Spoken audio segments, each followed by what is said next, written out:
Are you ready? Yeah, whether you're ready or not, it's going to start. It's nice to see so many people still hanging in there after this session number, 14 or something of this sutta. So it's good that you have that endurance. This is after all, the Mahaparinibbana Sutta. It's the large sutta on the Buddha's passing away. So it takes a while. So we have just been seeing how the Buddha has kind of given up the will to live. The Ayu Sankara is the Pali word. And there's been like an earthquake. And the strange thing is that the Buddha gave it up pretty much after being persuaded, according to this sutta, by Mara that he should give up his life and pass into Parinibbana. And all of that is kind of strange. And I'm going to kind of summarize this in a second once we get to the end of this particular section to try to understand what is going on here, because it seems like the last person who should persuade the Buddha should be Mara. It's kind of slightly weird, the whole situation here. So this is what has happened, and now after this has happened, then Venerable Ananda, he goes up to the Buddha, and they then to ask him what is happening here. So this is what's going on here. So this is what section 3.11 on the screen there, 3.11, and the Venerable Ananda thought, it is marvelous, it is wonderful how this great earthquake arises, this terrible earthquake, so dreadful and hair-raising, accompanied by thunder, whatever can have caused it. And just to give you an example, this is Ajahn Sujato's translation. It is slightly different. This is how he translated it. It's a bit more kind of down to earth. How incredible, how amazing. That was a really big earthquake. That was a really big earthquake, awe-inspiring and hair-raising, and thunder cracked the sky. So Ajahn Sujato is a bit more kind of, the language is a bit less highfalutin than Maurice Walsh's, which is the one you have there. Anyway, so then he went to the Lord, saluted him, which means bow down to him, sat down to one side and asked him that question. And then the Buddha replies, Ananda, there are 8 reasons, 8 causes for the appearance of a great earthquake. And then we have the 8 causes. This great earth is established on water, and water on the wind, and the wind on space. And when a mighty wind blows, this stirs up the water, and through the stirring up of the water, the earth quakes. That is the first reason. So this is obviously a naturalistic reason. Yeah, this is a bit like probably modern day earthquake. Happens for natural causes. And obviously the way they understood natural cause in those days obviously were a bit different. But you get the rough feeling that it is, it is a natural cause. Something is in disharmony in the earth or whatever, and for that reason you have the earthquake. So that kind of makes sense. You can see why that would make an earthquake. In the second place, there is an ascetic or Brahmin who has developed psychic powers, or a mighty, powerful deva whose earth consciousness is weakly developed and his water consciousness is immeasurable, and he makes the earth shudder and shake and violently quake. This is the second reason. Yeah, so the through psychic power, you're supposed to be able to make an earthquake. That's kind of cool, isn't it? You never know why there is an earthquake. Sometimes it's for reasons you wouldn't expect. Maybe it's Ajahn Brahm sitting in his cave, making the whole kind of bang, whole Western Australia shaking. And this, not only is it interesting, but this actually gives you the formula for how to do it. Yeah, it tells you how to, if you want to make an earthquake, that's how you do it. You have the perception of the immeasurable water and the small perception of earth, and then you make the whole thing shake as a consequence. Yeah, so if you want to create earthquake, now you know how to do it. Comes in handy, yeah, just in case. So once your samadhi is really good, you can try it out and see what happens. You might get sued afterwards if anyone finds out, but otherwise you should be okay here. But it's kind of remarkable that these things are actually explained in the suttas, how to make earthquakes, purely through mind. Again, when the bodhisattva descends from the Tusita heaven, mindful and clearly aware, into his mother's womb, then the earth shudders, shakes, and violently quakes. This is the third reason. Again, when the bodhisattva emerges from his mother's womb, mindful and clearly aware, then the earth shudders and shakes and violently quakes. This is the fourth reason. Again, when the Tathagata gains unsurpassed awakening, then the earth shudders and shakes and violently quakes. Again, when the Tathagata sets in motion the wheel of the Dhamma, again the earth, you have an earthquake. Again, when the Tathagata, mindful and clearly aware, renounces the life principle, then the earth shudders and quakes and violently quakes. Again, when the Tathagata gains the Nibbana element, without remainder, Apparisesa Nibbana Dhatu, then the earth shudders and shakes and violently quakes. This is the 8th reasons. These, Ananda, are the 8 reasons, the 8 causes for the appearance of a great earthquake. So there you are. These are, according to this sutta, the 8 reasons for an earthquake. Is it actually true? Is it actually the case that all of these things causes earthquakes? Well, if you read the life story of the Buddha, you can read the life story where the Buddha sets in motion the wheel of the Dhammacakkappavattana Sutta. Yeah, you can, later on we come to the time of his Nibbana, and actually in none of those places does it say anything about earthquakes. Yeah, why doesn't it say anything there? Well, I think the reason must be probably because it didn't happen. It talks about all the other marvelous events around that time, when the Buddha passes away, talking about the flowers coming from the sky and people crying and wailing and the devas coming and all of this. Doesn't say anything about earthquakes there. Doesn't say anything about the earthquake when the Buddha does. Oh, does it? What does it say that Sampakampi actually does in the Dhammacakkappavattana Sutta? It says that the whole thing shakes a little bit. So maybe there is something going on. But in many of these situations, there's nothing really there. So what are we to make of this particular thing? Is this, do we have to believe this? Are we bad Buddhists if we don't believe these things? And sometimes I would say we are bad Buddhists if we believe too much and we're not kind of circumspect enough. And what is interesting about this particular sutta is that there is a parallel in the Agamas, which only has 3 causes for earthquakes. And those 3 causes for earthquakes, first of all, is a naturalistic cause, when the earth on the water and it kind of shakes from natural phenomena. Second one is the monk or nun or the deva using psychic powers, to make it all shake. That's the second reason, which I think may be plausible, possible from a Buddhist point of view. And the third reason for an earthquake, according to that sutta, is that there is an earthquake just 3 months before the Buddha passes away, or around that time, there is an earthquake. And then the Buddha says, well, this is like a sign that the Buddha will pass away soon. So it's not actually linked to anything the Buddha does. It is the Buddha takes it as a sign when there is an earthquake that this means the Buddha will soon pass away. Yeah. So in all of those situations, they seem to be fairly natural. They're not kind of supernatural earthquakes. And then from that, you can see how then gradually there has been a development from those 3 causes into 8 causes in this sutta, where it has a much more supernatural flavor to it, where every aspect of the Buddha's life, every kind of significant point in the Buddha's life is like punctuated by an earthquake. It's basically what you're seeing here. And again, I think this has to do with the nature of the Mahaparinibbana Sutta, which was written out after the Buddha passed away.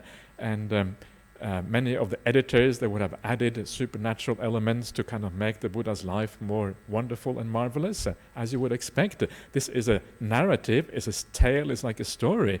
It's not really it's not a sutta in the ordinary sense. And for that reason, it's much more a compilation of various elements. So this is how I would read this. I would take the 3 causes to be the primary ones, and then the other ones probably been added later on. I don't think there is any particular reason why there would have been an earthquake just because the Buddha gets born. It's like not even the Buddha yet, just an ordinary person. So why would there be an earthquake? Doesn't make any sense to me. And so I prefer to read the sutta in this particular way. But of course, please read the sutta in your way and in a way that makes sense to you.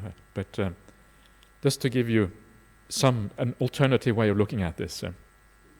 Yes, please. Hui Tong, yeah. Microphone? Is there a microphone? Microphone coming from the back.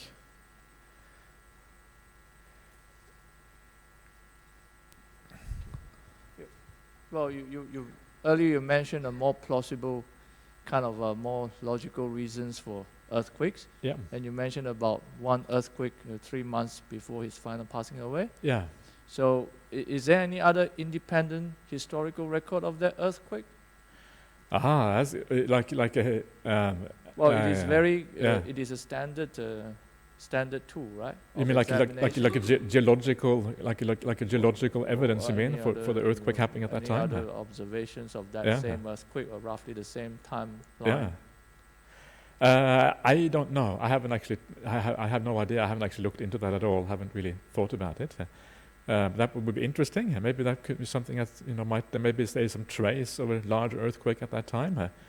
But it might also be that it was, it could also be a minor earthquake, and minor earthquakes probably wouldn't leave many geological traces. You probably you might not be able to tell whether they even happened. So but it would be interesting. Or other historical accounts. Okay, yeah. Other historical accounts, I think, I don't know, that would have to be something like the Upanishads maybe, the Vedic scriptures. Maybe you might find something, or maybe even the Jain scriptures might have something about it. Yeah, or some possible. royal record.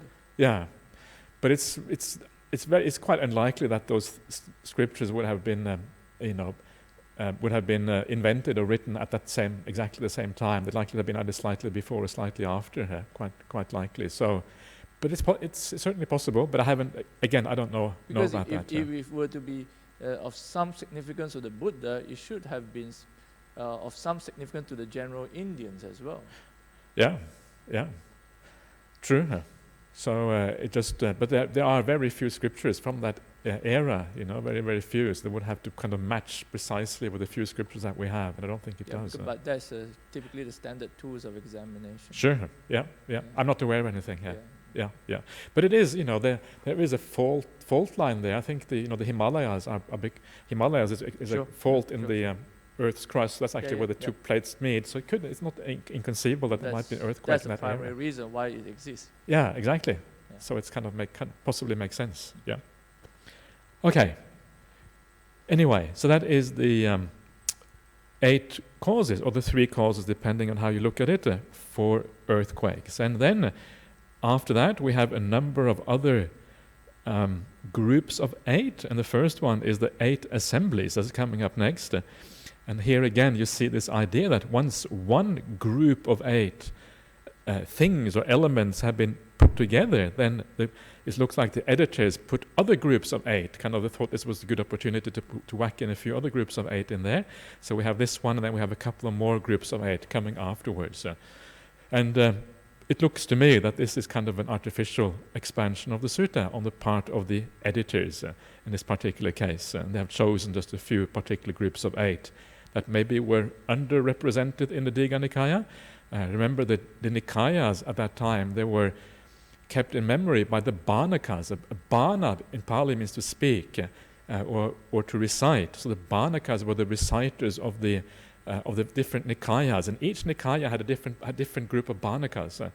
And because the Bhanakas specialize on one Nikaya, each Nikaya should ideally have the whole set of Buddhist teaching within it, that every Bhanaka would actually have a full understanding of the Dhamma.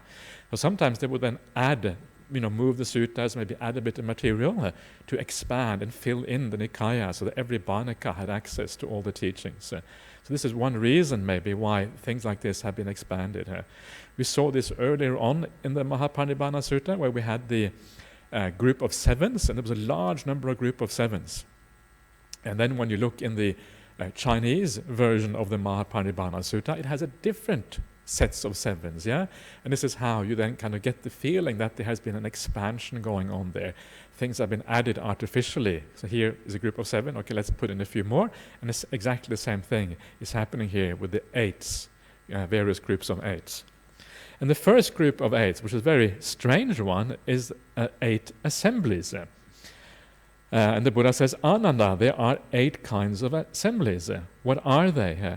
They are the assembly of Katyas, in other words, the kind of the aristocratic class of that time, the assembly of Brahmins, the priestly class, the assembly of householders, the assembly of ascetics, the assembly of the devas of the realm of the 4 great kings, the assembly of the 33 gods, the Dhammaloka heaven, the assembly of Maras, The assembly of Maras, that sounds pretty scary, doesn't it? Not only one Mara, a whole assembly of Maras, the assembly of Brahmas. So these are then the 8 assemblies, and presumably in other suttas, in other lineages, you have many more assemblies. You can have assemblies of all kinds of things, obviously. This is just like a random example of what assemblies are possible. And then the Buddha says, I remember well, Ananda, many hundreds of assemblies of Katyas. That should probably be, I remember an assembly consisting of many hundreds of Katyas, only one assembly with many hundred participants. Yeah, that's really, I think, the correct translation there. That I have attended, and before I sat down with them, I spoke to them and joined in their conversation. I adopted their appearance and speech, whatever it might be. And I instructed, inspired, fired, and delighted them with the discourse on the Dhamma. And as I spoke with them, they did not know me, and wondered, who is that who speaks like that, a deva or a man? And having thus instructed them, I disappeared, and still they did not know. He who has just disappeared, was he a deva or a man? Now this is a rather curious thing. This is kind of unique in the suttas. And here you have this idea that the Buddha they didn't know who he was, and he adopted their appearance and speech. It sounds like the Buddha was just wearing ordinary clothes or whatever. That's what it sounds like here. And in fact, that is one of the arguments that have been made before, that the Buddha wasn't really a monk. The Buddha was just an ordinary, he was dressed like a layperson, and this is based on this particular passage. He was dressed like ordinary people, and he didn't look like a monk. This is one of these ideas that, sometimes people make arguments out of everything here, and this is one of those arguments. But if you know the rest of the suttas, everywhere else the Buddha is shown to have a shaven head, is shown to wear a robe. There's lots and lots of evidence for that in the suttas. He becomes an ascetic when he sets out from the household life, and he swaps robes with other monks, and he looks like the other monks. You cannot really distinguish the Buddha. So this must mean something else. It can't mean that the Buddha actually looked like a layperson. That is kind of a way over-interpreting this tiny little passage. In fact, this passage is very unique and very kind of odd, basically. And I'm not really sure what to make of it. And certainly making it into the idea that the Buddha was a layperson, I think, is really the wrong way of taking this. So I don't really understand this particular passage, I have to admit. But presumably it just means that the Buddha was something like capable of teaching anyone or something like that, because he goes through all of these 8 assemblies. Presumably that's what it means. And he did so very skillfully, something like that. But exactly why it is phrased like this, I don't know. Anyway, I remember well an assembly consisting of many hundreds of Brahmins, of householders, of ascetics, of devas, of the realm of 4 great kings, of the 33 gods, the Tavatimsa, of Maras, of Brahmas, and still they did not know who has just disappeared. Was he a deva or a man? Those, Ananda, are the 8 assemblies. Anyone have any idea what this is about? Anyone have any theory what the purpose of this is? No? Okay. You're just like me, you had not know what's going on. Okay. Okay. So let's just move on, because I'm not sure if it is all that significant. Ananda, there are these 8 stages of mastery. What are they? And these, what we're coming to now, is a set of qualities that are used for samadhi practice. These are called the abhibhayatana in the Pali language. And they are I should say, quite obscure set of qualities that are kind of merged together, and it's actually quite difficult to know what they really mean, and you probably will see in a second what I'm talking about. And the only way to really understand these things is to consult with the commentary and see what the commentary has to say about this. Otherwise, it is it's very hard to really see what's going on here.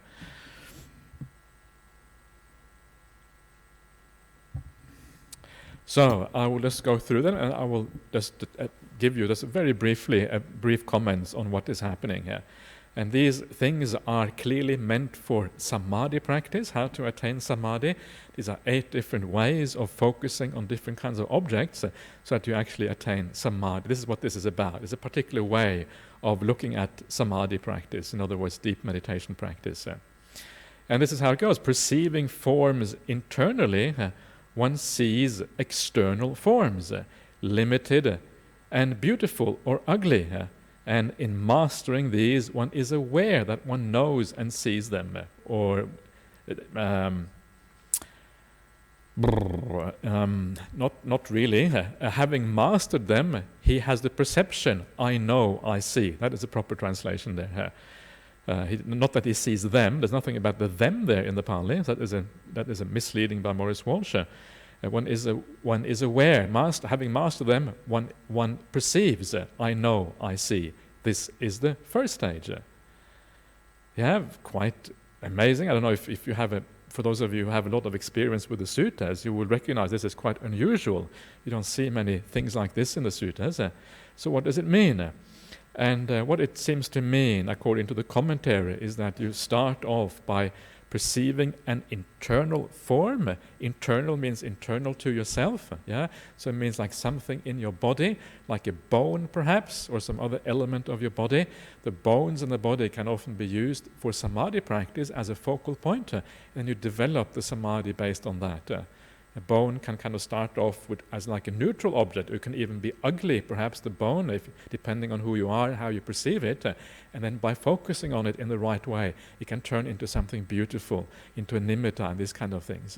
So you start off with something internal, and as you develop this perception, it turns into an external thing, like an external nimitta. Yeah, a nimitta which is not really bound up with you anymore, but now it becomes an external element instead. You move from internal to the external. You seize form externally. Limited means that your meditation has a limited development. It is not an unbounded nimitta. Yeah, these are nimittas we're talking about, rupas. In Pali, the idea of rupa, which is form, has to do with everything we see. Yeah, we see forms, visions in the world, but it also has to do with the inner vision that you have. So if you go into a state of deep samadhi and you have a vision, you see a bright light or something like that, that is called a form, according to Pali. It's called a rupa. It's called an obhasa, a light, but also a form. So the nimittas that we have are called forms. That is quite likely what it is referring to here. It's limited. It means your meditation hasn't been fully developed yet, so it's limited in scope. And later on, it can be expanded to become without limit, without bounds. Beautiful or ugly, presumably depending on what kind of object you are using. And then you master it, abhibhuya. And this means like you go beyond it, you leave it behind, and you enter a state of samadhi. This is the point of samadhi practice. You focus on an object until you actually transcend that object, you go beyond that object. And then you are just aware that you know and see. This would be maybe a jhana state or something like that. So this is really what this shows you. It shows you the process of meditation, how you start off by using an object perhaps internal to yourself, then that becomes an external object, and eventually you overcome that by keeping focusing on it. This basically seems to be what this means. But it's very obscure. The language here is very unusual.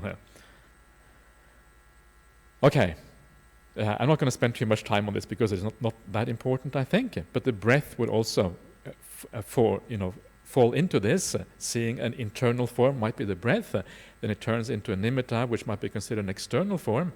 Then eventually you take it into a jhana state. The second one, perceiving forms internally. One sees external forms, unlimited, beautiful and ugly.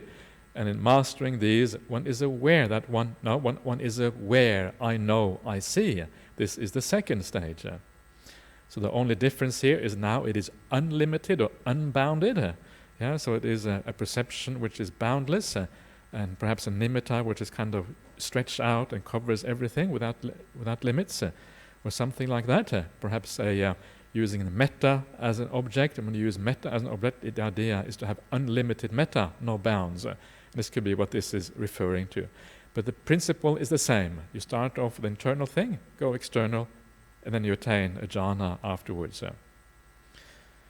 Not perceiving forms internally, one sees external forms, limited and beautiful and ugly, same thing again. And in mastering these, you perceive, I know, I see. This is the third stage. So here you are skipping the internal stage and you go straight to the nimitta, straight to the external form, and otherwise it is the same. Not perceiving forms internally, one sees external forms, unlimited, this time beautiful and ugly, and in mastering these, one perceives, I know, I see. This is the fourth stage. So this time it's unlimited, external form, otherwise the same as before, something which is unbounded. So these are very closely related to each other. The difference is actually quite small. Not perceiving forms internally, one sees external forms that are blue, of blue color, of blue luster, just as a flax flower which is blue in color and blue luster, or a Benares cloth smoothed on both sides that is blue. So one perceives external forms that are blue, and in mastering these, one is aware that one perceives, I know, I see. This is the fifth stage. So here, what we are doing here, not perceiving forms internally, seeing form externally that are blue, this is very likely to refer to the kasina practices.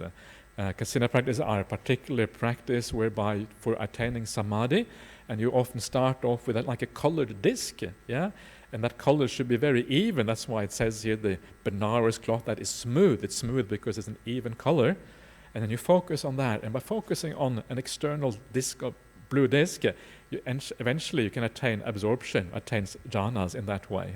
That is what this is really about. So an even color.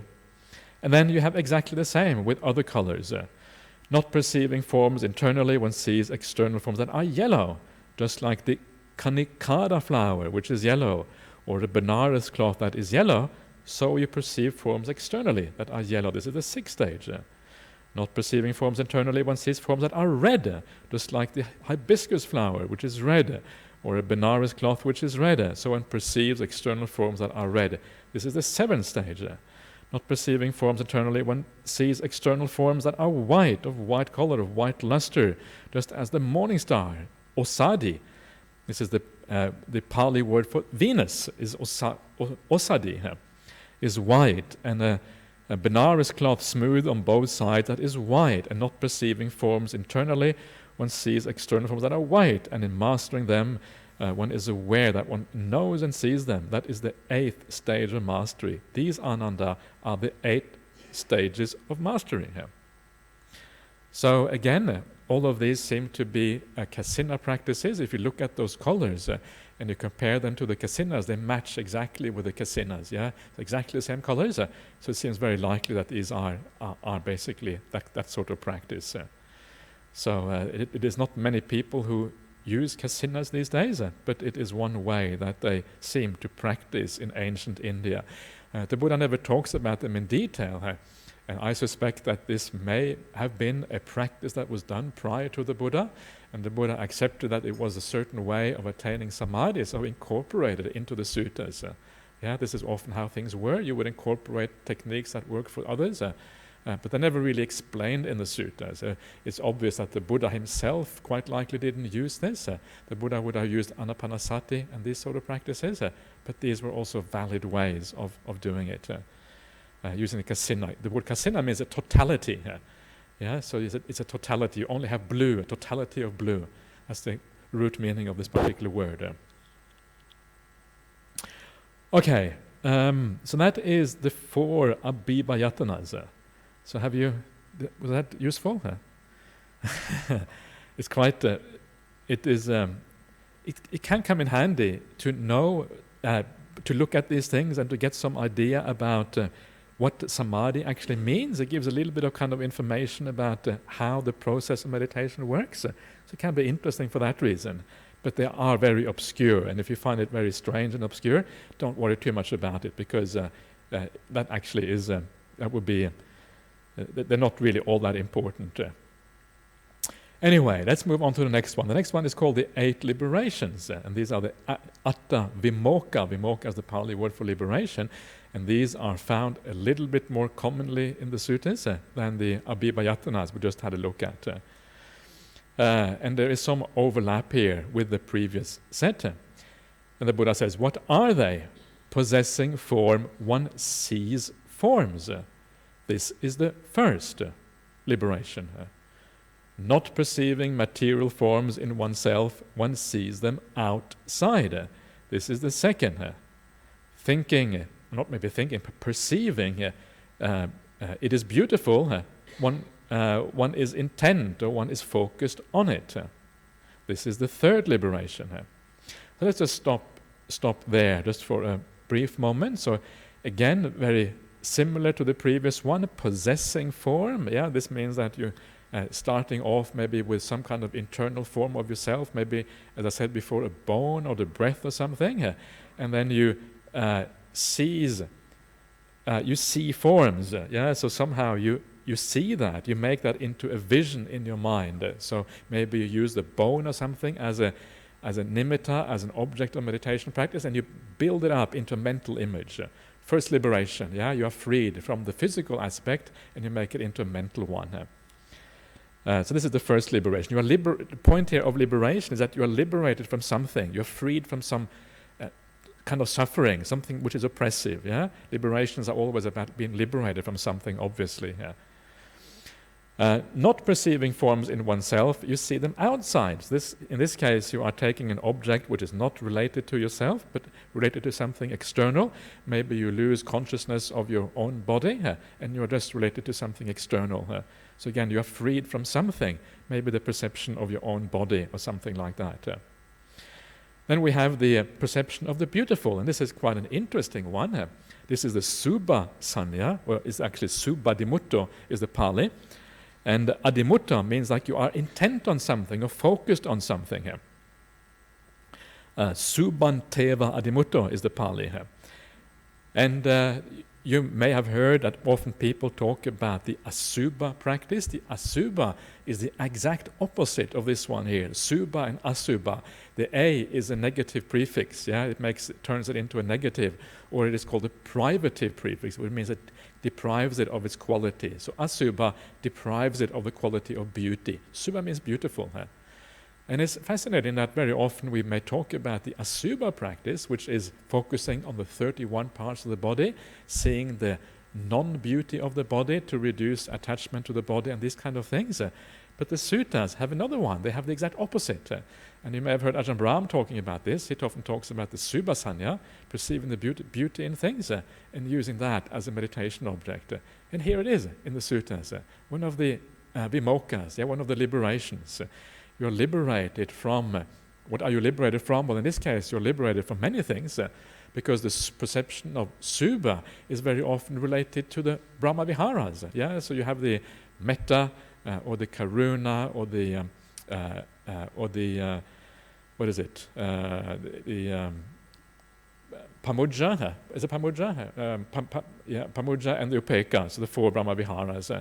And that is where when you are focused on those fully, and you develop it fully, you have completely overcome any counter state, which is any ill will or any negative states, anything like that. So that's why you are focused on the beautiful. There's no countervailing aspect of the mind. It's completely let go of. So you focus on the beautiful. And so this is kind of interesting. And this is one of the ways that I know Ajahn Brahmali has always taught meditation practice, by focusing on the beautiful. And of course the advantage of that is that it is much more delightful than focusing on the non-beautiful, much more attractive, makes meditation much more fun. So yes, and it leads to this beautiful liberation, where all you see is beauty, all you see is metta, karuna, and all these kind of things. And then we come to the last 5 liberations, and these are the immaterial attainments, plus the cessation or perception of feeling being the very last one. And this is the standard descriptions of these things in the suttas. By completely transcending the perception of matter. Let me just, it's actually shortened, it's actually I'll get the full description here. Going beyond the perception of form and ending the perception of impingement. Impingement is the sense of our senses being impacted by external things. This is impingement. It's called, in the Pali, it is called patiga. Not focusing on the perception of diversity, aware that space is infinite or boundless. They enter and remain in the plane of the infinite space. This is the first one of the immaterial attainments. And the purpose here, this is another vimocha, and what you are liberated from here, you are liberated from all form. All form is gone. So you're liberated from all of that. You're liberated also pretty much from all feelings. The only feeling you have left at this stage is the neutral feeling here. And that is one of those remarkable things about the suttas.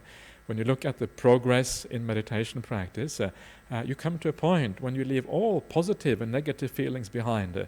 All you have left is neutral feeling, the adukkha sukha, neither happiness nor pleasure. It's upekkha, equanimity. And that is a higher pleasure than any happiness that you can have.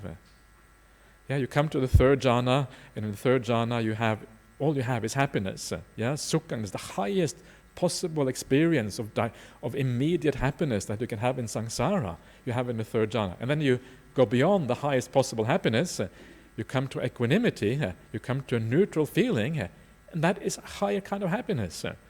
This is kind of one of those astonishing things in the, according to, in the suttas, that is very hard to grasp unless you get to these kind of things and you see it for yourself. And you can see how the fading away of things is really the path towards the highest happiness in Buddhism. The less there is in your perception, the more happy, the more content, the more peaceful, the better everything is. And you see this here. So here you are liberated from form. Form is an oppressive thing. You're liberated from positive and negative feelings. These are also oppressive in a very refined sense, and you go beyond that. This is why this is the fourth vimocha, the fourth liberation here. Going totally beyond the plane of infinite space, aware that consciousness is infinite. They enter and remain in the plane of infinite consciousness. This is the fifth liberation. This is even more refined than infinite space, infinite consciousness. Even better, even preferable. Going totally beyond the plane of infinite consciousness, aware that there is nothing at all, they enter and remain in the dimension or the plane of nothingness. This is the sixth liberation. Having the perception that there is nothing at all is better than having the perception of infinite consciousness. There's even less things going on, even less things happening, even more refined. You're abandoning stuff, making your perception simpler and simpler. And for every step of simplicity, it is better. Going totally beyond the plane of nothingness, they enter and remain in the plane of neither perception nor non-perception. This is the seventh liberation of Omocha. At this point, you don't even know whether you have perception anymore because it's so refined. It is just it is as if you don't know what's going on. You're not really sure because everything is just so utterly refined that you have no idea what's going on. Going totally beyond the plane of neither perception, non-perception, they enter and remain in the cessation of perception and feeling. This is the eighth liberation. These are the 8 liberations. The highest possible liberation is when you are liberated from all feelings and perceptions. It's one of those astonishing things that is very hard to, again, comprehend. And it just shows you that the less there is going on, and of course here we have reached the limit of nothing going on. Absolutely nothing is going on. Everything has disappeared. There's this blank. It's not even blank because you don't know that it is blank. You are gone. Everything is gone. That is the highest liberation. That is the highest happiness according to Buddhism. This goes in parallel with the Bahuvedana Sutta, Majjhima Nikaya 59, when the Buddha takes you through all the various kinds of feelings you can have. And for each one, he says this is superior to the previous one. And he ends up with a cessation of perception of feeling. And that is the highest kind of happiness you can have. How can the ending of feeling be the highest kind of happiness? You don't feel anything. How can that be happiness? Well, this is actually answered in another sutta where There's a monk called Udayin who asks Sariputta, but you're talking nonsense. You don't feel anything. How can that be happiness? And when Sariputta replies, well, it's precisely because you don't feel anything that it is happiness. It is happiness because it's all gone. That's why it's happy. So happiness is like a very, very kind of broad idea here, anything which is superior to something else. So this is kind of the wonder of the Buddhist path. This is kind of the amazing thing about this, that things are just way outside of our normal understanding of the world. And this is why one of those beautiful sayings in the suttas is where the Buddha says, this is from the Sutta Nipata, where the Buddha says that what the ordinary people take to be suffering, the noble ones take to be happiness. Most people would say when everything goes, everything disappears, that's suffering, that's terrible. I want to be there, I want to enjoy this. But actually it turns the world upside down. What the ordinary people take as happiness, the sensual pleasures of the world, whatever it is, that the noble ones say is suffering. So it is really turning things upside down. So when you come to the Dhamma, it is this is what makes the Dhamma so profound, because what we are looking for, the places you look for happiness, is just so unusual and so different from how we normally think about life and how we think about existence and all of these kind of things. So that is the 8 liberations, being liberated from consciousness itself, being liberated from having a mind, being liberated from your own mind. That's what this is kind of about ultimately here. It's hard to really grasp. So there you are.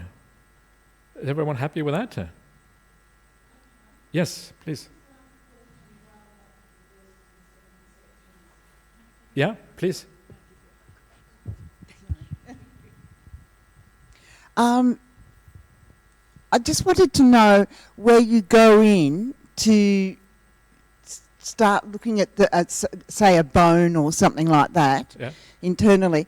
Let's say you had a disease or something there and you went in and focused on that. Through those energies, could that be healed? I think that in certain cases it probably can. I guess it depends on what kind of illness it is and what cause it and all kind of things. But it can. If you do that, often it's good to kind of have some kind of. If you want to heal it, it might be better to focus on that area with a kind of a positive mind state, with a sense of metta or something like that. And then you kind of very often a lot of the illnesses come from our mental bad habits, and by eliminating those mental bad habits, often the body kind of rejuvenates itself by itself. It is our mental world that kind of has a bad effect on our bodies very often. So just by doing, so that may work in some circumstances. It may not work in others. So it will depend on the situation. Yeah, good. Keep it practical. That's very good of you. That's useful. Okay, so those are the 8 liberations, and they are fairly well known in the suttas. And now we kind of continue on. And next thing here, the Buddha now says, Ananda, once I was staying at Uruvela on the bank of the river Niranjara under the goat herd's banyan tree here, when I had just attained supreme awakening here.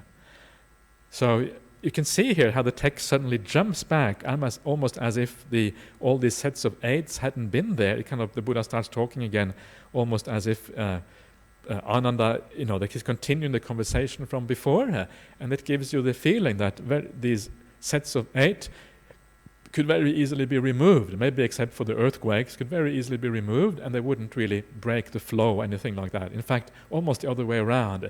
It's almost as if these additional sets of 8, they do actually break the flow. It is more natural to remove them, and the flow is better without them. These are the sort of things you look for if you want to see whether there is a potential there, that something may have been added to the text. Just to see, just to try to understand, do a critical study of what is going on essentially. Anyway, so this is what then, so this is, the Buddha continues with that, and of course that is the river Niranja, all that is Bodh Gaya, this is where he attained his awakening, and Mara, the evil one, came to me, stood to one side and said, May the Blessed Lord now attain final Nibbana. May the welfarer now attain final Nibbana. Now is the time for the Blessed Lord's final Nibbana. So as soon as the Buddha had reached awakening, Mara was already pestering about attaining Nibbana, because Mara was concerned that beings might escape from his grip.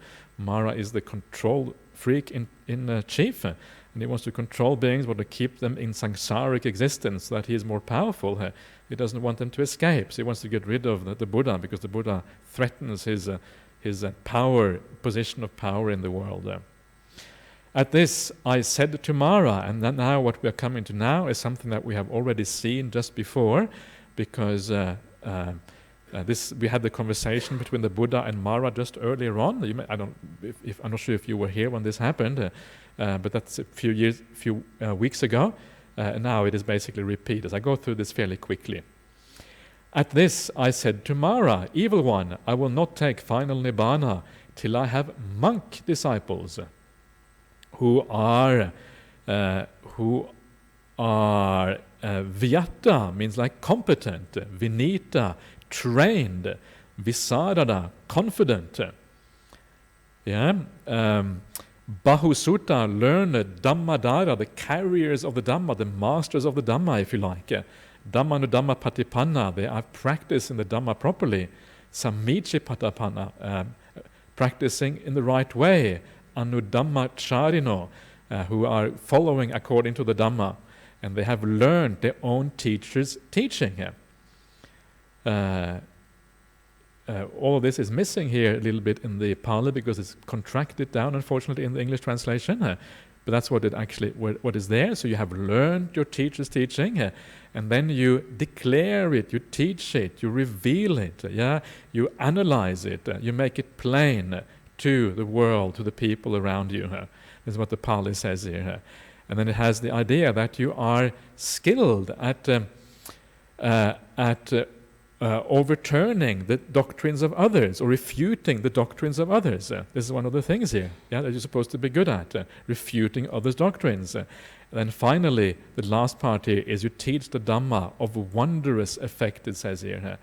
And this quite likely, this is the patiharya, which is often translated as miracle.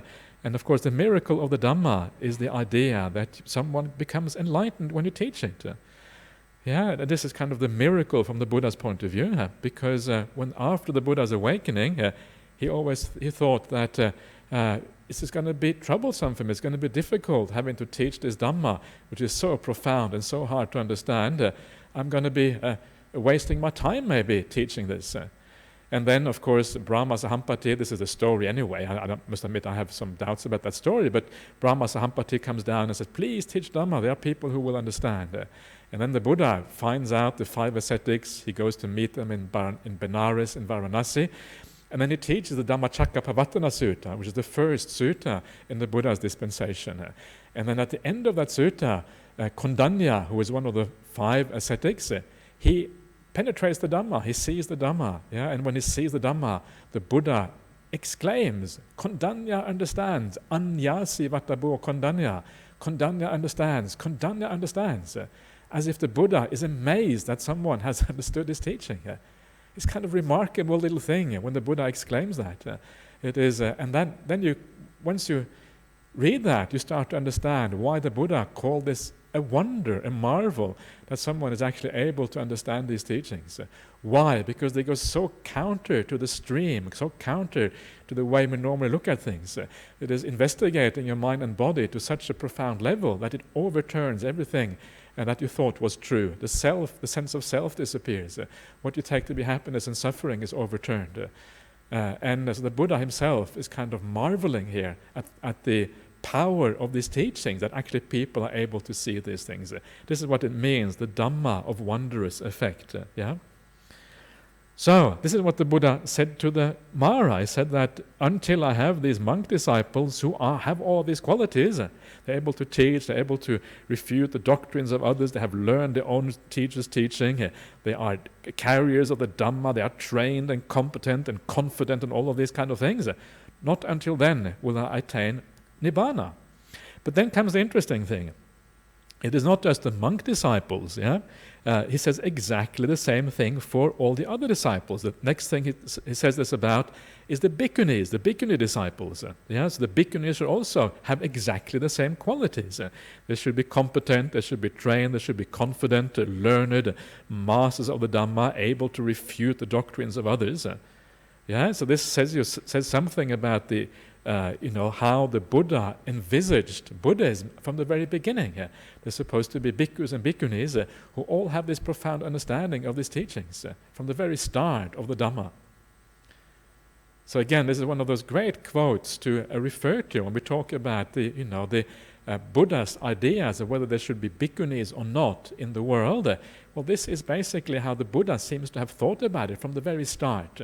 Yeah, in case people have doubts about the Buddha's attitude towards bhikkhunis, this is a very powerful little paragraph there to show that the Buddha probably had a very positive idea of bhikkhunis from the very beginning. But not just the bhikkhunis. What is interesting that comes next here is that the same thing is also true for the lay men and the lay women as well. Yeah, the lay men and the lay women should also be competent, trained, confident, learned, the carriers of the Dhamma, in other words, the masters of the Dhamma, practiced according to the Dhamma, sammici patipanna, which means like practicing properly. This usually refers to the noble ones, You should have Aryas who are laymen and laywomen, and then they should be able to understand and know the teachings of their own teacher, which is the Buddha. You know those things, and then you're supposed to be able to declare it and teach it to others, to make it open, make it clear to everyone, to analyze it. And this is something that I think sometimes we are missing in the Buddhist world. Very often in the Buddhist world we have this idea that the monastics end up as teachers, and lay people are not... in some Buddhist countries, lay people barely register as teachers at all. But actually from the Buddha's point of view, that is not necessarily how it should be. If you have lay people who really have attain these kind of qualities, they too should be out there teaching, declaring, revealing the Dhamma to the population at large. So keep that in mind, And there's something very beautiful about being able to teach. One of the great things about it is that you learn so much yourself by teaching. One of those wonderful things, because you have to investigate it in a very different way. When you are listening passively, it's very different from being actively engaged with what is going on. It's a wonderful thing to be able to do that. So if you ever have an opportunity to teach somewhere, take it. Don't think you can't do it. You can, Sometimes you think that you don't know very much. And the reason you think that is because sometimes you are dealing with other people who know much more than you. And because of that, you think you don't... I remember when I was a young monk, I thought I didn't know anything. Because Ajahn Brahmali knew so much more, I thought I was completely stupid. And then when I started teaching, I thought, actually, I know quite a bit. And this is what you also will find out. Once you start teaching, you start to understand that actually you already have quite a bit of experience, quite a bit of understanding of these teachings. And it's a wonderful thing to be able to share that with other people and to bring it out. So please don't be shy if you have the opportunity. If someone says that, would you like to teach the beginner's class of meditation, or would you like to go to prison to help some prisoners or whatever, please take the opportunity. Don't be afraid of that. And you probably will be very glad that you tried it and took the opportunity. So that is what the Buddha tells Ananda, what he said to Mara at the very beginning of his dispensation. Please.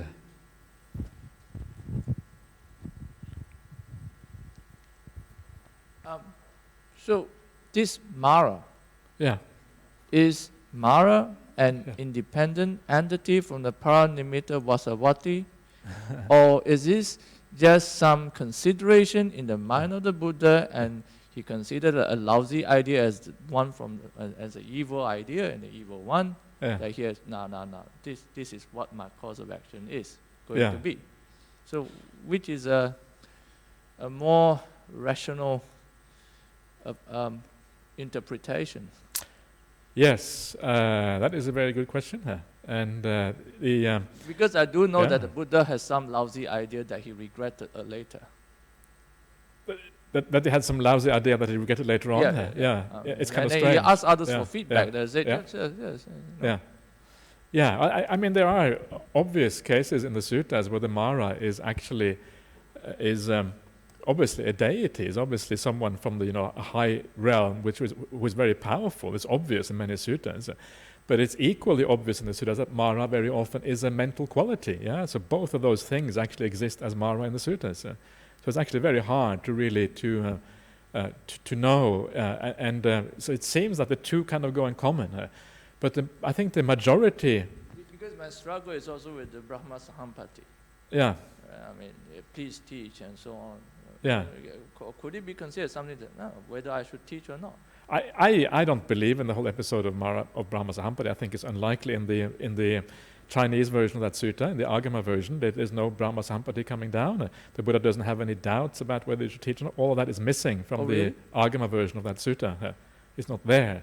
So I think that may very well be a later thing. I thought you consider it too troublesome to teach. It is just a waste of his time. That too is not part of that Agama sutta. He doesn't think like that in that sutta. He just starts teaching and he starts remembering, who should I teach now? That's what happens next in that particular sutta. Right from the start. So that whole episode is missing. So I think that is quite likely to be a later, maybe a later edition. It's also known among the Chinese that the Buddha has been entreated to teach by the Brahma to the benefit of mankind. But that is because there are, in the Chinese tradition, there are lots of different suttas, and there are lots of different, this story comes up in many different places. But I'm just talking about the parallel in the Madhyama Agama. In that particular parallel is missing. But there are many other Chinese suttas where actually that episode does appear. So the overall impression is probably that there is a Brahma, but in the actual parallel to to that particular sutta, the Arya Pariyesana Sutta, Majjhima 26, is actually missing in the Agamas. So that's what I'm basing it on, and I think it's likely from the fact that there is a simpler version. I think it's quite possible that may have been the original version because it is simpler, it is more basic, and things would have been added later on. I think that is usually how things work. Things start out simply, and then they get expanded later on. So I had my doubts. As for Mara, I don't know. I think the majority occurrences in the suttas of Mara is Mara as a mental quality. That's the majority occurrence. It is basically kind of like a tempter, your own mind tempting you. That's kind of usually what it is. Whether it is, what exactly it is in this case, I don't know. But in this case, it does seem to be like an external personality almost, or an external kind of being that actually comes to do something. How it is to be understood, I'm not 100% sure about. So in that case, in the doctrinal way, the whole Paranimitta Vasavati heaven is corrupted. Is that right? There are different theories about that. Some people say that Mara was only the boss of a corner of the Paranimitta Vasavati. He had his own little kind of realm in there. There were other devas who were not corrupted, which kind of makes sense. This would be strange if everyone in that realm was kind of corrupted by one deity. Or it could be that all the beings that are called Mara, maybe they're all called Mara, and some of them were bad and some of them were good Maras, maybe there were some good Maras. I don't know. I'm just making things up as I go along. So I'm not sure. So it's because it's always very, very, very weird and hard to understand. On one case, this is not a monologue. In this case, this is a monologue. Well, I think the point here is that this is very likely, to my point of view, if you look at the whole sutta and you look at the sequence here, what is going on. You start off with the Buddha, before we get to this whole idea, this whole episode when Mara comes into the picture, the Buddha is already sick during the rains retreat. He says, I don't want to pass away until I pass something on to my monks and my attendants, all these kind of things. So he's already almost dying. No, I should put in energy so I live until I have spoken to my disciples. So in that case, it looks like the Buddha, he's about to die anyway. It's already happening. There's no need for this whole Mara episode. So for me, this Mara episode, I think it has been added later by redactors who weren't happy with the Buddha just passing away. They needed some kind of bigger framework where the Buddha is not seen as passing away just like any other human being. There must be some reason why the Buddha passes away. The Buddha is not just like anyone else. But from my point of view, the Buddha that's the whole point of the Buddha. He is like everyone else in the sense that he has a physical body. Physical body only lasts so long. But later generations wanted to elevate the Buddha more, so they added this particular passage into the sutta. That is what I see here. So for later generations, the question then is, what do they regard Mara as? And I think it's quite likely that for them, Mara was precisely a deity, who did this kind of intervention. So even though for the Buddha, Mara may have been a psychological quality, something that, like a tempter or some defilements in your mind speaking to you, for later generations, Mara would have been very likely an actual deity. And this is what I suspect is happening in this case. So at least the first para is literally conversing with a separate entity.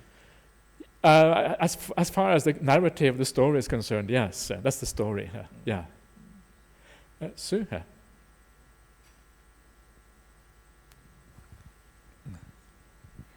Ajahn, I remember years ago at a retreat, there was discussion very much like this, and I asked Ajahn Brahm if Mara was an actual being or was it a kind of an energy for evil in the universe. Yeah. And he said both. Yeah. Exactly. That's what it comes out as in the sutta, as being both. But whether it actually was both from the very beginning, or whether originally it was just a psychological thing and then actually later on became a being, I'm not sure. I think it's possible that originally it was just an aspect of human psychology that was called Mara, the tempting aspect, and later on it became expanded into being a god, and it became more kind of interfering. But I'm not sure. I think either viewpoint I think is acceptable. But yes, I know he says that. So yeah, thank you. Just quickly. Oh, can I say something, Ajahn Brahmali? Yes, yeah. Please. From my understanding, of Mara, okay, Mara, from the 31 planes of existence, Mara exists on the 11th plane, He is the Lord of sensual pleasures. Yeah.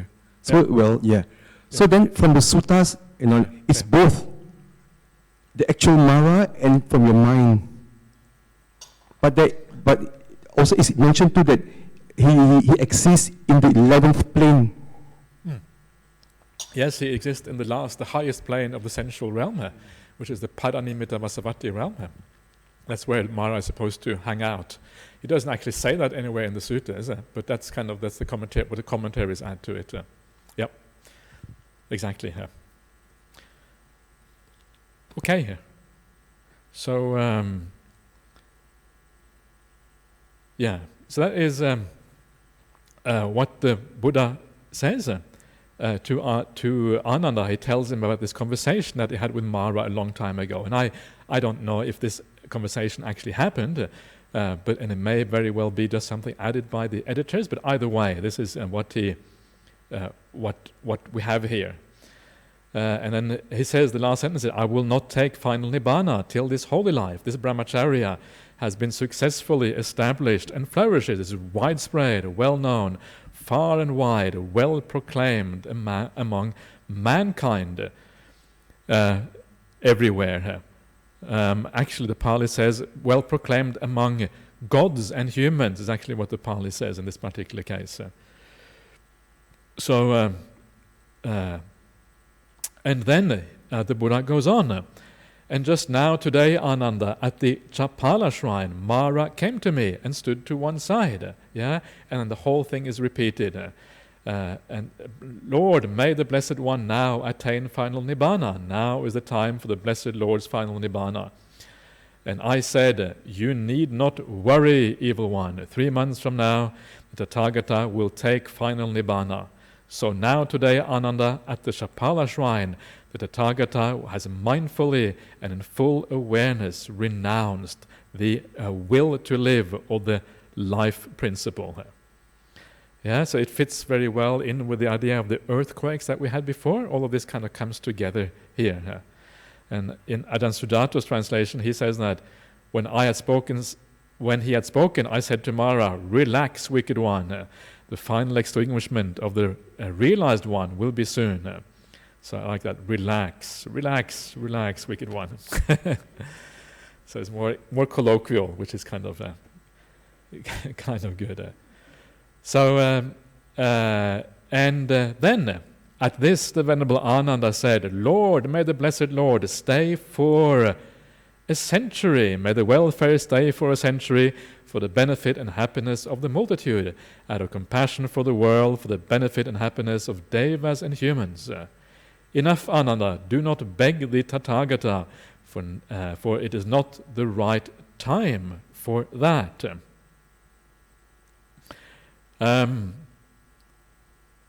So here, finally, Ananda gets the point. Yeah, he has been. The Buddha has been kind of hinting to him all along that the Buddha is able to carry on for a long time into the future if he uses the Iddhipadas to kind of support the life force or the life faculty.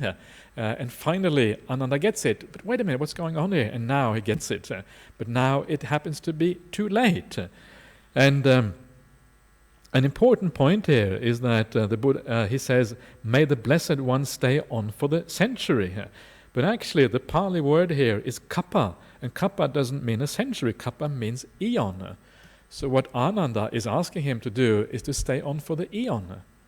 Yeah, an eon is obviously a very, very long time, and even in the suttas it is explained as being an extraordinarily long time. Billions of years probably, really, really long. And you kind of almost feel a bit sorry for the Buddha if he had to hang out for an eon. It would have been kind of terrible. The body was already painful and bad.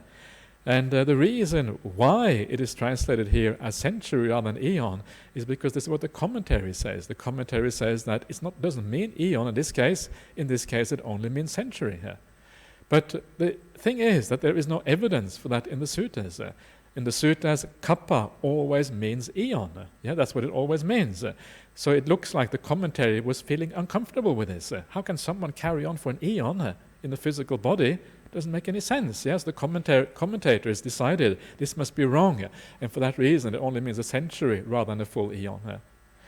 But of course, if you translate it as an eon, the point of doing that is that it gives a more better understanding of what is actually going on here. What is going on is that we are seeing very supernatural elements being introduced into the sutta. This whole thing when they're talking with Mara and the kind of Mara persuading the Buddha to give up the life force, all of this is quite full of what you might call supernormal or supernatural elements. And this is then another one of these supernatural elements. And it kind of gives more of a feeling that this actually was added later on by editors. It's not really a natural part of this sutta at all. It does not make sense that the human body can carry on for an eon. Yeah, it would be terrible if that could happen. You can imagine what it would be like towards the end. It would be very strange. And so it's important sometimes to actually translate these things literally so we really have a proper understanding of what is going on. And it adds another aspect of the supernormal here, which to me doesn't make much sense at all. So, of course, then the Buddha says, do not beg me, because, the point is, of course, I have already renounced the life principle, and it's not the time to reverse my decision. A second time and a third time, Venerable Ananda made the same request. And then the Buddha says, Ananda, have you faith or confidence in the Tathagata's awakening?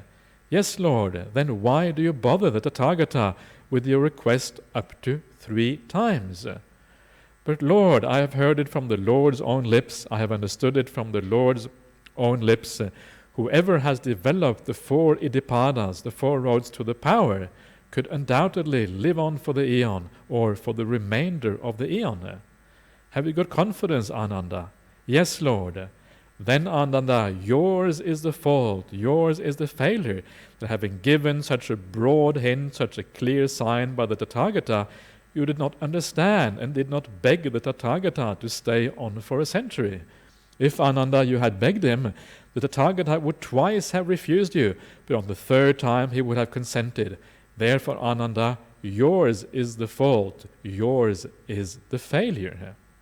So here the Buddha is blaming Ananda for not asking him to stay on for the century, as if the Buddha doesn't know already what is right, as if the Buddha is not capable of making up his mind on his own. He's actually blaming Venerable Ananda here for what has happened according to this story. And what is interesting, if you remember back, to the earlier part of the sutta, it says that Ananda's mind was blinded by Mara. Yeah, Mara was blocking him from asking this particular question, and presumably the Buddha would have known about that. Yeah, that would have been part of the Buddha's knowledge, and then at the same time he blames Ananda for not actually asking the question, even though his mind was blinded by Mara. In that case, again, it's not clear whether it means defilements or whether it actually means the literal Mara as a god. It's not clear. Could be either one. But again, so the whole thing is very strange in my reading of this. I cannot make any sense of this. To me, it makes far more sense that the Buddha himself would have known the right time for passing away, the right time for making it, for kind of ending his life, having done his work, and now passing it on to the next generation to carry it on throughout from generation to generation, from country to country. So the whole thing is strange. And now we're going to come to a whole sequence of these things that shows you how strange it actually is. Actually even stranger than what you think, because from this next thing, the Buddha has said this many, many, many times in the past, and each time the Ananda apparently failed to ask the Buddha to live on. This is not actually found anywhere else in the sutta. It's only found here in the Mahaparinibbana Sutta, and every time Ananda fails. Once, Ananda, I was staying at Rajagaha in the Vulture's Peak, and there I said, Ananda, Rajagaha is delightful, the Vulture's Peak is delightful. Whoever has developed the 4 roads to power, the 4 Iddhipadas, could live on for an eon.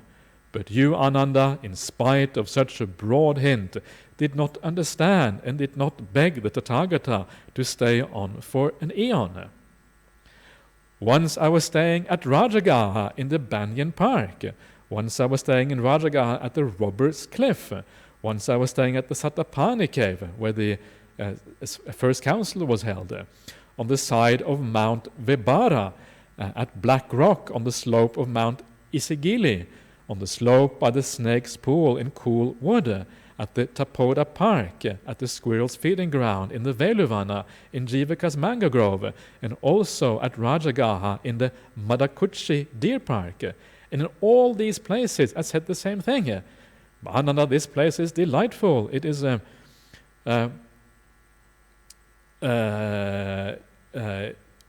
whoever has developed the 4 roads to power could undoubtedly live on for an eon. But you, Ananda, in spite of such a broad hint, did not understand and did not beg the Tathagata to stay on for the century. Whoever has developed the 4 roads of power, there you are. Once I was staying at Vesali at the Udena shrine. Once I was staying at the Gotamaka shrine. Once I was staying at the Satambaka shrine. Once I was staying at the Bahuputta shrine. Once I was staying at the Sarandada shrine. And today I'm staying at the Chapala shrine, and I have said, all of these places, Ananda, are delightful. Whoever has developed the 4 roads to power could undoubtedly live on for an eon and a remainder of one. And the Tathagata has developed those powers, and he could, Ananda, undoubtedly live on for the eon or for the remainder of one. But you, Ananda, failing to grasp this broad hint, this clear sign, did not beg the Tathagata to stay for a century. If, Ananda, you had begged him, the Tathagata would twice have refused, but on the 3rd time he would have consented.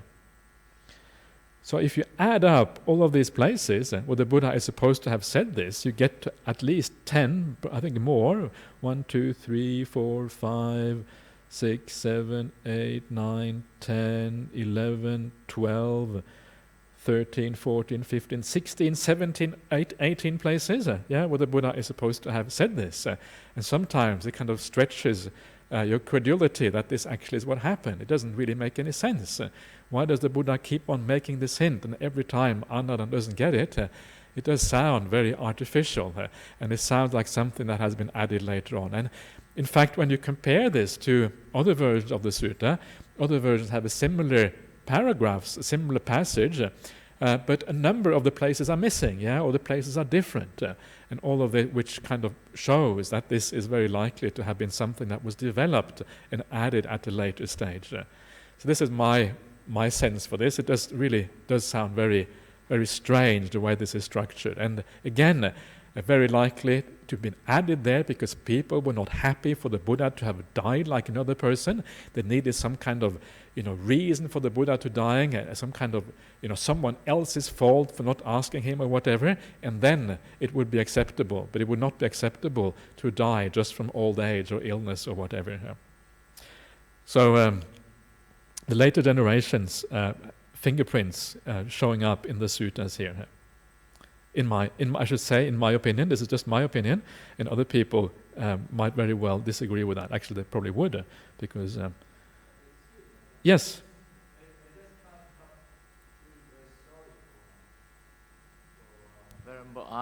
Yeah, exactly. I mean, yeah. Because to me, it's just taking these two of great people as human. But Ananda is his cousin. He grew up with him from young. Obviously, surely he knows him too well. Yeah. I mean, just simply as human. Yeah, exactly. Yeah, absolutely.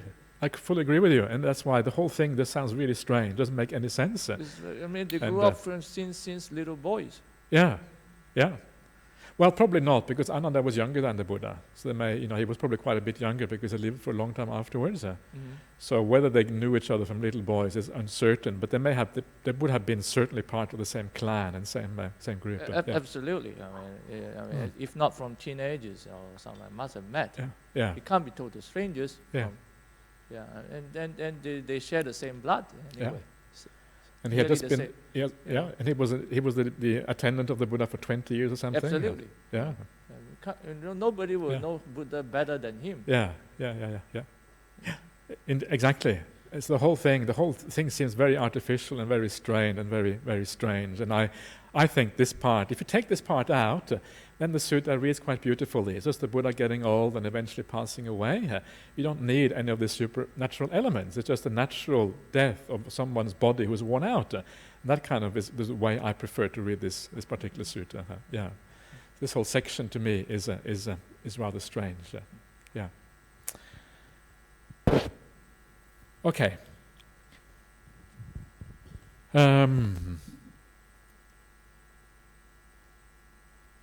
Okay, so now we come to the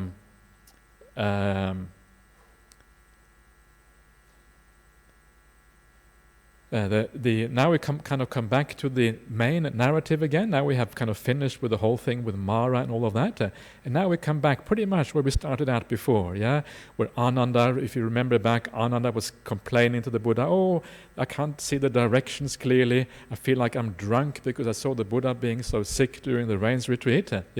And now the Buddha was explaining to him, well, everything is impermanent. What do you expect? And now we come back to that narrative again. And if you take out the whole section with Mara, it kind of goes very smoothly and very nicely without that section.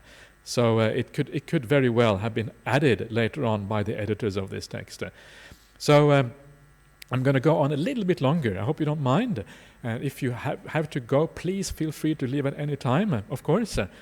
Because I'm probably only going to go for maybe 10 or 15 minutes, but just so that we kind of we can finish this sutta within this eon. Otherwise, we'll be in trouble. So the Buddha then says, "Ananda, have I not told you before?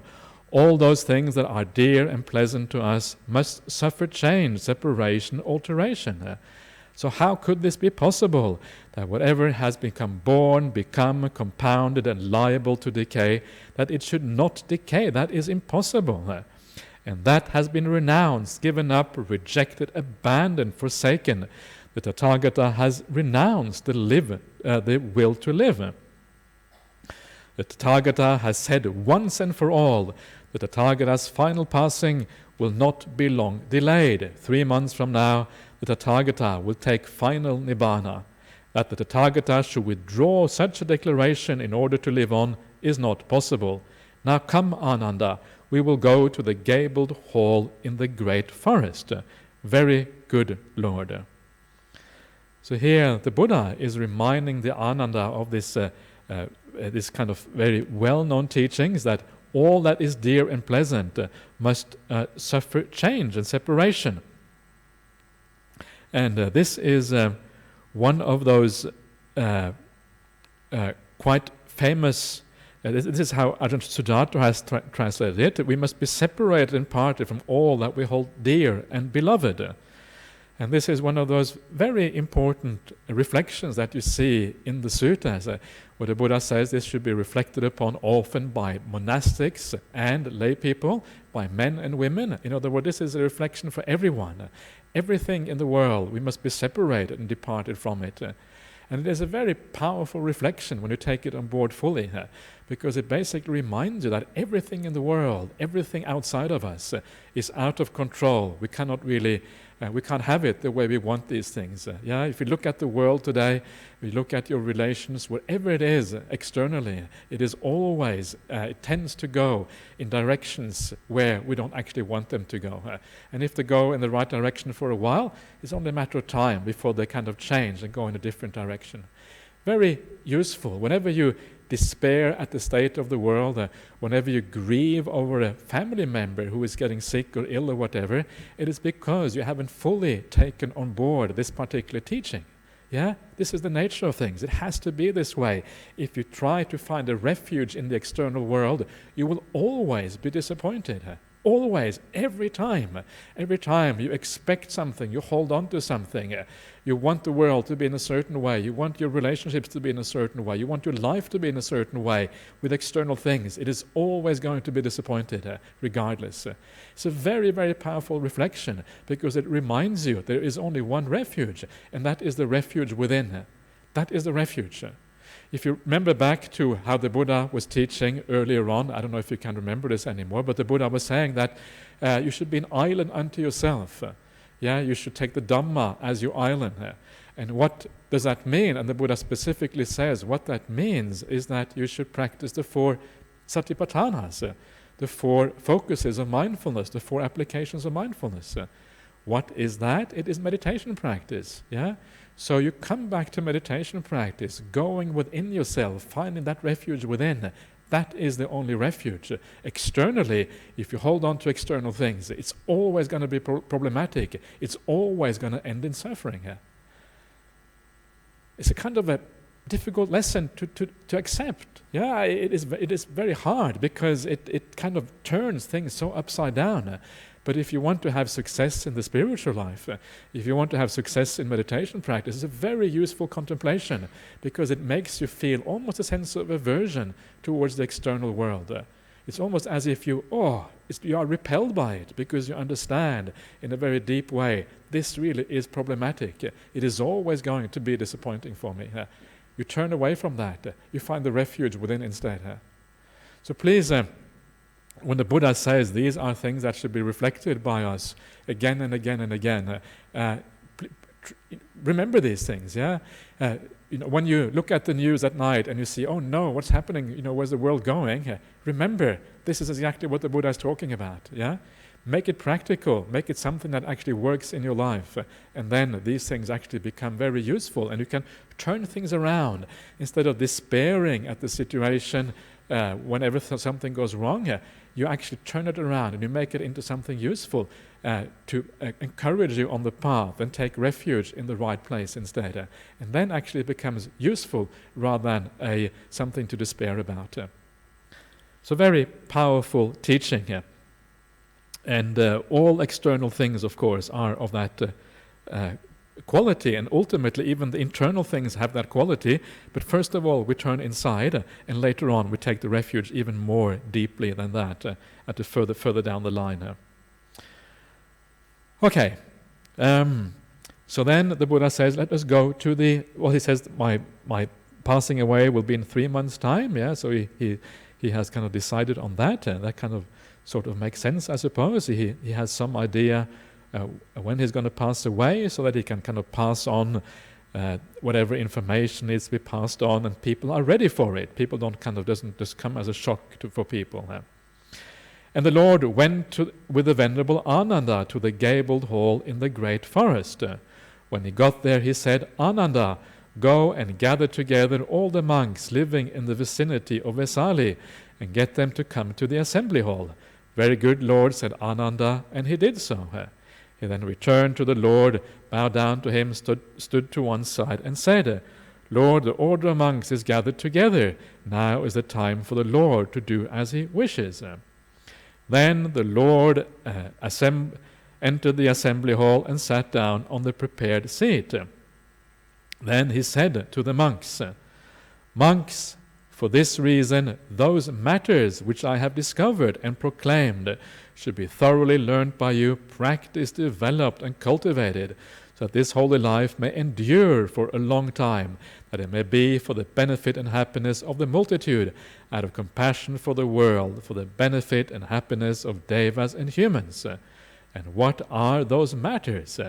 They are the 4 applications of mindfulness, the 4 right efforts, the 4 roads to power, or the 4 aspects of spiritual power, the 5 spiritual faculties, the 5 mental powers, the 7 factors of awakening, the Noble Eightfold Path.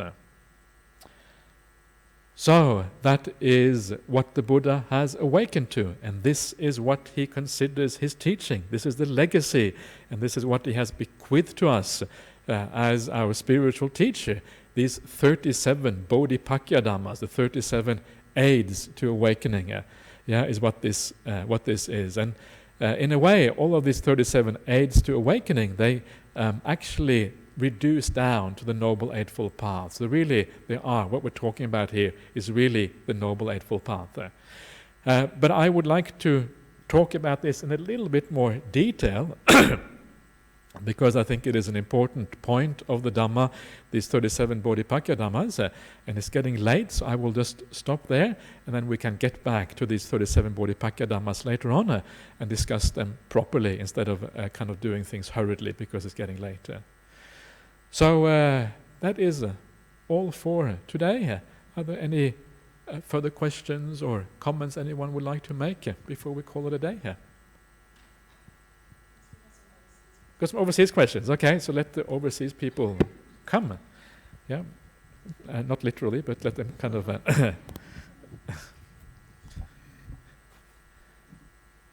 Okay, thank you very much.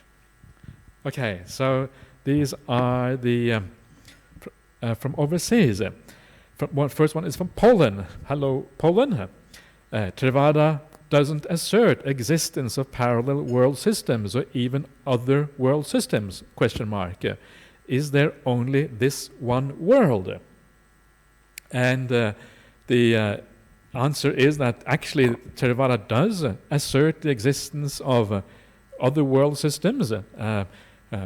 This is actually one of the kind of strange things in the suttas, that the Buddha talks about other planets, he talks about other moons, other suns everywhere, inhabitants on those moons, and he talks about the billions of them in the suttas, quite literally. This is found in the suttas.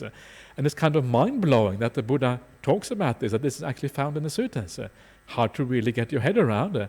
How could the Buddha have known that there were planets out there, that with moons around them encircling other stars, and that there were actually beings there, human beings? Yeah, that's what he's talking about.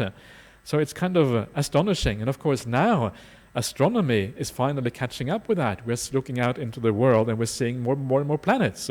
And some of those planets are, roughly a bit like the Earth, circling around a star somewhere far away, and has roughly the right distance around that star to carry life, and for what we know. So the Buddha didn't actually talk about these things. And this is kind of the astonishing thing about it. So there is not only this world, there are many, many billions of worlds out there, according to the Buddhist teachings. So maybe it is possible, maybe you might get reborn as an alien in your next life. If you really want to be reborn as an alien, probably will happen. So, but will you look like an alien? What does an alien look like anyway? Do you become green? Do you have little antennas? Or would you look like a human being? And I think it's quite likely actually they will look like people. They will look pretty much like us. I think it's quite likely. Why? Because we tend to be attached to a certain form. It's very unlikely that anyone would want to be reborn as a small green person with antennas. I don't know, maybe there are some people like that. I'm sure there's always some strange people who would want to get reborn like that, but probably quite unlikely. So I think it's more likely we will be reborn as human beings. We look pretty much like this, regardless of where in the universe we are. So I'm not sure how this may not relate very much to this sutta, but anyway, there you are. Hopefully that is helpful. The next one is from Austria. What is the relevance of this sutta for practicing Buddhists of today? Oh, it is incredibly relevant, this sutta, for the practicing of Buddhists today. And this is one of the reasons why I love this sutta so much, because the whole purpose of the sutta is the Buddha is about to pass away. He knows that he is about to pass away. And he takes the opportunity to remind the pole of Buddhism how Buddhism is going to sustain itself in the future, and what are the core teachings of the Buddha. And this is why this sutta is so powerful. So if you go back and you listen to some of the previous episodes of this sutta, and I'm not sure how many there is now, but 12 previous episodes or whatever, and especially the very first ones are about this particular topic. Actually, in there we discuss precisely these issues, how to preserve Buddhism for the future. We are the future, from the point of view of the suttas, we are the future. So this is the things that we should do to preserve Buddhism in the present day. This is how we should relate to the Buddhist teachings. What actually is the word of the Buddha? How do we discover the real word of the Buddha? It is all laid down in the Mahaparinibbana Sutta. So it is actually very, very relevant. It tells us things like we should take the Buddha's passed away, we should take his Dhamma as a teacher. We should not really take gurus as our teachers, we should take the Dhamma as our teacher. We should go back to the four Nikayas, the long discourse, the middle discourses, the connected discourses, and the numerical discourses. That should be our teacher, not spiritual gurus or whatever. Very, very useful, because a large part of the Buddhist world does not work like that. People do take gurus as their teachers instead of taking the Buddha as a teacher, the word of the Buddha. So this actually is very, very relevant, and it is a massive problem in the Buddhist world. So for these reasons, actually, it is very useful. So try to listen to some of the earlier episodes, because I have actually discussed this at quite some length before, and I will continue to discuss this later on. But it's a very long sutta, and it has a lot of content.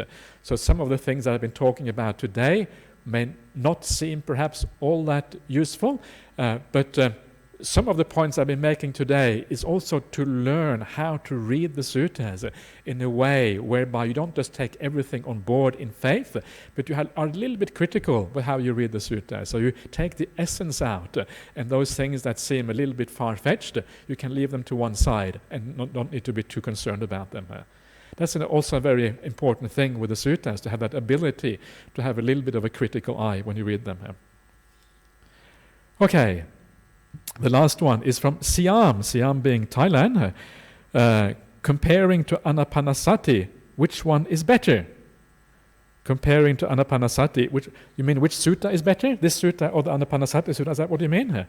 I don't think such a comparison is possible. You can't really compare the Mahaparinibbana Sutta to the Anapanasati Sutta. They are equally important. The Anapanasati Sutta is, of course, absolutely fundamental for meditation practice, so very, very important for that reason. But this sutta here has a very different purpose from the Anapanasati Sutta. This sutta here helps you to decide that the Anapanasati Sutta is important. Why? Because it is part of the four Nikayas. It is part of the word of the Buddha, and for that reason it is important. So both are important. When you read the suttas, it is good to read, I think, for most people quite broadly, so you get a kind of broad understanding of what is going on. So read the middle-length sayings of the suttas, read the connected discourses, read the long discourses and the numerical discourses, read a little bit here and there. And as you do that, you start to get an overview of what this is all about. If you're going to choose one particular book to read because you think it is all too much, then choose the middle-length discourses. They are very useful. It's very complete, very suttas that are kind of full, and they have kind of the whole path in there, and also have quite a little bit of information about the Buddha, and it gives a context, a little bit of historical context, and all of these things. So actually they're very beautiful suttas in the middle-length sayings. So, all important. Okay. Anyone else want to say anything here? Nobody wants to say anything here? Okay, good. So let us pay respect to Buddha Dhamma Sangha.